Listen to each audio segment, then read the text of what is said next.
अभिवादन। आज हम एक ऐसी किताब के विचारों में गहरी डुबकी लगा रहे हैं जो अमीर बनने की हमारी पूरी सोच को ही बदल सकती है। किताब का नाम है द मिलियनेयर फास्टलेन और इसके लेखक हैं एम.जे. डिमार्को। देखिए, हमें बचपन से एक ही बात सिखाई जाती है। हाँ, एक ही फॉर्मूला। बिल्कुल, स्कूल जाओ, अच्छी डिग्री लो, एक सेफ नौकरी पकड़ो, हर महीने थोड़ा थोड़ा बचाओ और बस 65 साल की उम्र में रिटायर हो जाओ।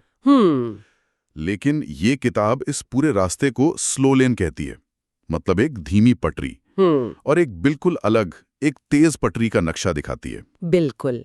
और इस चर्चा का मिशन सिर्फ ये समझना नहीं है कि ये फास्ट लेन क्या है, बल्कि ये जानना है कि ये पारंपरिक फाइनेंशियल एडवाइस से इतनी अलग क्यों है। दिमागों का कहना है कि ये सिर्फ अमीर बनने के बारे में नहीं है, बल्कि जवानी में अमीर बनने के बारे में है। अच्छा। हाँ, ये पैसे से ज्यादा समय, कंट्रोल और असल दुनिया में वैल्यू बनाने के बारे में है। तो ये फिर इसे परत दर परत खोलते हैं। डिमार्को कहते हैं कि हम सब पैसे को लेकर इन तीन में से किसी एक सड़क पर चल रहे हैं। तो पहली सड़क कौन सी है? पहली है साइड वॉक, मतलब फुटपाथ। फुटपाथ। हाँ, ये वो लोग हैं जो पेचेक से पेचेक जीते हैं। जितना आया उतना खर्च हो गया, कोई फ्यूचर प्लानिंग नहीं, कोई बचत नहीं, बस आज की खुशी। बिल्कुल। और नतीजा, हमेशा पैसों का तनाव, अमीर बनने का तो सवाल ही नहीं उठता। और फिर आती है स्लो लेन, वो रास्ता जिस पर मतलब हमें से ज्यादातर लोगों को चलने की सलाह मिलती है। हाँ, यही वो पारंपरिक रास्ता है। अच्छी नौकरी, 10% सेविंग, म्यूचुअल फंड्स और 40 साल बाद करोड़पति बनने का सपना। पर यही तो हमें हमेशा सिखाया जाता है। इसमें गलत क्या है? ये सेफ है, एक तरह से गारंटीड है, भले ही बहुत धीमा हो। आपका सवाल बहुत सही है। डिमार्को ये नहीं कहते कि स्लो लेन गलत है, वो कहते हैं कि ये एक जाल है। एक जाल? हाँ, इसकी सबसे बड़ी कीमत पैसा नहीं, बल्कि आपकी जिंदगी के सबसे कीमती साल है। इसका सीधा मतलब है, आज मजे मत करो ताकि बुढ़ापे में कर सको। अपनी पूरी जवानी, अपनी सारी एनर्जी बस भविष्य के लिए बचाते रहो। और डिमार्को इसी सोच पर सवाल उठाते हैं। एग्जैक्टली। वो पूछते हैं, क्या दौलत का आनंद लेने के लिए बुढ़ापे तक इंतजार करना जरूरी है? स्लो लेन का सबसे बड़ा दोष ये है कि आप अपना समय पैसे के लिए बेच रहे हैं। मतलब 1 घंटे की एक कीमत तय है। हाँ, और आप अपनी पूरी जिंदगी उसी कीमत पर बेच देते हैं। अच्छा, तो अगर स्लो लेन में हम अपना समय और नियंत्रण बेच रहे हैं, तो फिर ये फास्ट लेन क्या वाला है? इसमें ऐसा क्या अलग है? फास्ट लेन नौकरी करने के बारे में है ही नहीं। ये एक निर्माता, एक प्रोड्यूसर बनने के बारे में है। प्रोड्यूसर? हाँ, ये ऐसे बिजनेस सिस्टम बनाने के बारे में है जो आपके बिना भी काम करते हैं और बड़े पैमाने पर पैसा कमाते हैं। मतलब आप चक्रवृद्धि ब्याज के धीरे धीरे बढ़ने का इंतजार नहीं करते? नहीं करते। यहाँ आप बिजनेस के मुनाफे और उसकी वैल्यू को तेजी से बढ़ाते हैं। ये स्टॉक मार्केट के भरोसे रहने के बजाय अपने बनाए हुए सिस्टम पर भरोसा करना है। ये सिस्टम शब्द यहाँ पर बहुत महत्वपूर्ण लग रहा है। इसका असली मतलब क्या है? कोई उदाहरण दे सकती हैं? जरूर। सिस्टम का मतलब है कोई भी ऐसी चीज जो आपकी सीधी भागीदारी के बिना वैल्यू दे सके। अच्छा। मान लीजिए आप एक ई बुक लिखते हैं जो लोगों को कोई खास स्किल सिखाती है। पहली मेहनत तो लिखने में है, ठीक है, लेकिन एक बार जब वो अमेज़न पर लिस्ट हो जाती है तो वो सिस्टम आपके सोते हुए भी बिक सकता है। यही टाइम और स्केल का सिद्धांत है। या जैसे कोई सॉफ्टवेयर बना दे। बिल्कुल। आप एक सॉफ्टवेयर बनाते हैं जो किसी कंपनी की समस्या हल करता है, या फिर आप रियल एस्टेट में इन्वेस्ट करते हैं और किराया आपके बैंक में आता है। ये सब सिस्टम है। आपकी इनकम आपके लगाए हुए समय से अलग हो जाती है। ये तो सोचने का पूरा नजरिया ही बदल देता है। इसी बात से जुड़ा डिमार्को का एक फॉर्मूला भी है जो दौलत की परिभाषा ही बदल देता है। हाँ, वो कहते हैं दौलत is equal to net profit plus संपत्ति का मूल्य। लेकिन वो यहीं नहीं रुकते, वो इस पूरी चीज को समय से भी जोड़ते हैं। बिल्कुल। और यही असली गेम चेंजर है। असली फॉर्मूला है दौलत is equal to net profit plus संपत्ति का मूल्य divided by time. Divided by time. हाँ, इसमें समय का तत्व क्रूशियल है। अगर 2 लोग 10 करोड़ कमाते हैं, लेकिन एक ने 40 साल में कमाए और दूसरे ने सिर्फ 5 साल में, तो फास्ट लेन के हिसाब से दूसरा व्यक्ति ज्यादा अमीर है। एग्जैक्टली, क्योंकि उसने अपनी जिंदगी के 35 साल बचा लिए।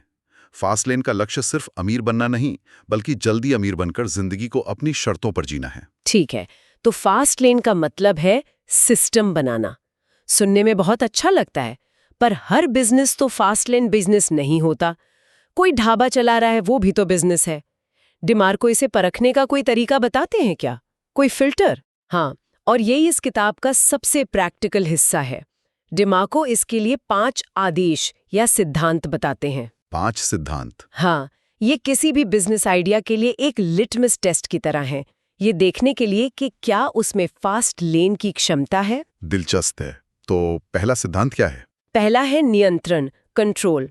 आपका अपने बिजनेस और अपनी आय पर पूरा कंट्रोल होना चाहिए। पूरा कंट्रोल? हाँ, अगर आप Amazon पर सामान बेचते हैं और Amazon कल अपनी पॉलिसी बदल दे, तो आपका बिजनेस ठप हो सकता है। या आप YouTube पर है और वो आपका चैनल डिलीट कर दे, तो यहाँ आपका कंट्रोल नहीं है। बिल्कुल नहीं। फास्ट लेन का मतलब है अपनी गाड़ी खुद चलाना, किसी और की टैक्सी में सवारी करने नहीं। समझ गया। मतलब दूसरों के प्लेटफॉर्म पर पूरी तरह निर्भर न रहना। दूसरा सिद्धांत क्या है? दूसरा है प्रवेश, एंट्री। एंट्री मतलब उस बिजनेस में घुसना कितना आसान या मुश्किल है? एग्जैक्टली। अगर किसी काम को शुरू करना बहुत ही आसान है, तो हर कोई वो काम कर रहा होगा और वहाँ कंपटीशन बहुत ज्यादा होगा। हाँ, जैसे कोई भी ब्लॉग शुरू कर सकता है या टैक्सी चला सकता है। इसलिए इन कामों में बहुत अमीर बनना लगभग नामुमकिन है। फास्ट लेन बिजनेस में अक्सर कोई ना कोई बाधा होती है, खास स्किल, ज्यादा मेहनत या पैसा, जो भीड़ को बाहर रखती है। ये तो बहुत प्रैक्टिकल बात है। तीसरा सिद्धांत शायद सबसे जरूरी है, वो है जरूरत। बिल्कुल। आपका बिजनेस मार्केट की किसी असली जरूरत को पूरा करना चाहिए या किसी समस्या को सुलझाना चाहिए। मतलब पैसा हवा से नहीं आता? नहीं, पैसा तब आता है जब आप लोगों को कोई ऐसी चीज देते हैं जिसकी उन्हें जरूरत है और जिसके लिए वो पैसे देने को तैयार हैं। जैसे वो एक उदाहरण देते हैं। हाँ, कि अगर आप दुनिया का सबसे अच्छा बाएं हाथ के लोगों के लिए बनाया गया हथौड़ा बनाते हैं, लेकिन उसे कोई खरीदना ही नहीं चाहता, तो वो सिर्फ एक हॉबी है, बिजनेस नहीं। और यहीं पर वो अपने पैशन को फॉलो करो वाली बात पर भी सवाल उठाते हैं ना? हाँ, वो कहते हैं कि सिर्फ पैशन से बिल नहीं भरते। पैशन एक अच्छी शुरुआत है, लेकिन आपका पैशन मार्केट की जरूरत से मिलना चाहिए। अच्छा। अगर आपका पैशन लोगों की कोई बड़ी समस्या हल कर सकता है, तब वो सोने पर सुहागा है। लेकिन सिर्फ पैशन के पीछे भागना और ये उम्मीद करना कि पैसा अपने आप आ जाएगा, एक धोखा है। बिल्कुल। ठीक है, तो चौथा सिद्धांत है समय, टाइम। इसका मतलब तो यही हुआ कि बिजनेस आपके समय से बंधा नहीं होना चाहिए। एग्जैक्टली। अगर आपको पैसा कमाने के लिए लगातार काम पर मौजूद रहना पड़ता है, तो वो फास्ट लेन नहीं है, वो बस एक बेहतर नौकरी है। जैसे एक डॉक्टर। हाँ, एक डॉक्टर को मरीज देखने के लिए क्लिनिक में बैठना ही पड़ता है, लेकिन अगर वही डॉक्टर एक ऑनलाइन कोर्स बना दे जो सर्जरी की तकनीक सिखाता है, तो वो कोर्स दिन रात बिक सकता है, बिना डॉक्टर के हर सेकंड वहां मौजूद हुए। सही बात है। उसने अपने ज्ञान को एक सिस्टम में बदल दिया है जो समय की पाबंदी से आजाद है। और आखिरी सिद्धांत है स्केल, यानी आपका बिजनेस कितना बड़ा हो सकता है। हाँ, अमीर बनने के लिए आपको हजारों या लाखों लोगों तक पहुंचना होगा। सही बात है। अगर आप एक छोटा कैफे चलाते हैं जो दिन में 100 लोगों को कॉफी पिलाता है, तो आपकी कमाई की एक सीमा है। लेकिन अगर आप एक मोबाइल ऐप बनाते हैं जिसे दुनिया भर में 10 लाख लोग डाउनलोड करते हैं, तो कमाई की कोई सीमा नहीं है। बिल्कुल। स्केल का मतलब है आपकी पहुंच। छोटा स्केल, छोटी कमाई। बड़ा स्केल, बड़ी कमाई की संभावना। तो ये पांचों सिद्धांत एक चेकलिस्ट की तरह है: कंट्रोल, एंट्री, नीड, टाइम और स्केल। लेकिन क्या ये सब अलग-अलग काम करते हैं या एक दूसरे से जुड़े हुए हैं? ये बहुत गहराई से जुड़े हुए हैं। ये एक दूसरे के बिना अधूरे हैं। अच्छा। सोचिए, आपके पास एक ऐसा आइडिया है जो लाखों लोगों की जरूरत, नीड पूरी कर सकता है, और उसमें स्केल, लेकिन अगर उसमें एंट्री बहुत आसान है, तो कल को 100 और लोग वही काम करने लगेंगे और आपका मुनाफा खत्म हो जाएगा। सही है। या मान लीजिए आपके पास सब कुछ है, लेकिन कंट्रोल किसी और कंपनी के हाथ में है, तो आप हमेशा उनकी दया पर रहेंगे। एक सफल फास्ट लेन बिजनेस इन 5 पैमानों पर खरा उतरता है। ये तो सोचने का एक बिल्कुल अलग फ्रेमवर्क है। हम सब अपनी जिंदगी में कंज्यूमर हैं, फोन खरीदते हैं, कपड़े खरीदते हैं, सेवाएं लेते हैं। लेकिन डिमार्को कहते हैं कि अमीर बनने के लिए आपको निर्माता, प्रोड्यूसर बनना होगा। बिल्कुल, ये मानसिकता का सबसे बड़ा बदलाव है। जब तक आप सिर्फ दूसरों के बनाए प्रोडक्ट्स खरीदते रहेंगे, आप उन्हें अमीर बनाते रहेंगे। फास्ट लेन पर चलने वाले लोग सिस्टम बनाते हैं, प्रोडक्ट बनाते हैं, ऐसी सर्विस बनाते हैं जिसे दूसरे लोग खरीदें। वो सप्लाई साइड पर होते हैं, डिमांड साइड पर नहीं। और ये अमीर बनने के गणित से भी सीधे जुड़ा हुआ है। आम सलाह होती है कि पैसे बचाओ, कॉफी पे कम खर्च करो, बाहर खाना बंद कर दो। डीमार्को इस पर हंसते हैं। हाँ, क्योंकि उनका तर्क है कि बचत की एक सीमा है। आप ज्यादा से ज्यादा उतना ही बचा सकते हैं जितना आप कमाते हैं। सही बात है। लेकिन कमाई की कोई सीमा नहीं है। उनका फोकस खर्च घटाने पर नहीं, बल्कि आय को विस्फोटक रूप से बढ़ाने पर है। मतलब साल में 5 लाख बचाने की कोशिश करने से कहीं ज्यादा शक्तिशाली है एक ऐसा बिजनेस बनाना जो हर महीने 50 लाख कमाए। बिल्कुल। एक का असर सीमित है, दूसरे का असीमित। तो अगर हम इन सभी विचारों को एक साथ देखें तो मुख्य सबक क्या हैं जो एक व्यक्ति को इस किताब से लेने चाहिए? मेरे हिसाब से 5 मुख्य बातें हैं। पहला, दौलत के लिए स्वामित्व जरूरी है।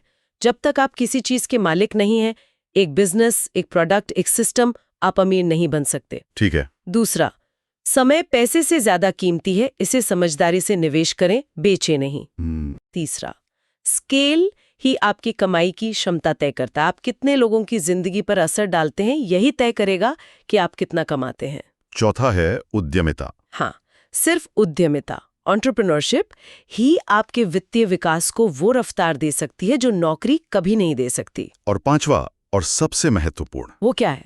वित्तीय स्वतंत्रता। बुढ़ापे के लिए नहीं है, ये जवानी में हासिल करने के लिए है, ताकि आप उसका भरपूर आनंद ले सकें। तो द मिलियनेयर फास्ट लेन का निचोड़ ये है, पैसे के लिए अपना समय बेचना बंद करें। वो रास्ता धीमा है, सीमित है और आपकी जवानी छीन लेता है। इसके बजाय निर्माता बने, सिस्टम बनाएं, लोगों की समस्याओं का समाधान करें और अपने प्रभाव का विस्तार करें। ये निश्चित रूप से पारंपरिक रिटायरमेंट सलाह से मीलों दूर है और ये भी मानना होगा कि ये रास्ता हर किसी के लिए नहीं है। हाँ, ये आसान तो बिल्कुल नहीं लगता। नहीं। इसमें बहुत ज्यादा मेहनत, अनुशासन, सीखने की इच्छा और जोखिम लेना शामिल है। ज्यादातर लोग फेल भी होते हैं। लेकिन जो लोग पारंपरिक रास्ते से संतुष्ट नहीं हैं और अपनी जिंदगी का कंट्रोल अपने हाथ में लेना चाहते हैं, उनके लिए ये एक बहुत शक्तिशाली नक्शा पेश करता है। और यहाँ पर हम अपने श्रोताओं के लिए सोचने के लिए एक सवाल छोड़ते हैं। बिल्कुल। डीमार्को का पूरा मॉडल बड़े पैमाने पर लोगों के लिए वैल्यू बनाने पर निर्भर करता है। तो विचार करने योग्य प्रश्न ये है, आज की डिजिटल और एआई की दुनिया में जहां बहुत सारे काम ऑटोमेट हो रहे हैं, वो कौन सी इंसानी ज़रूरतें या समस्याएं जिन्हें अभी भी बड़े पैमाने पर ठीक से पूरा नहीं किया गया है, और उन्हें पूरा करने के लिए किस तरह का सिस्टम बनाया जा सकता है?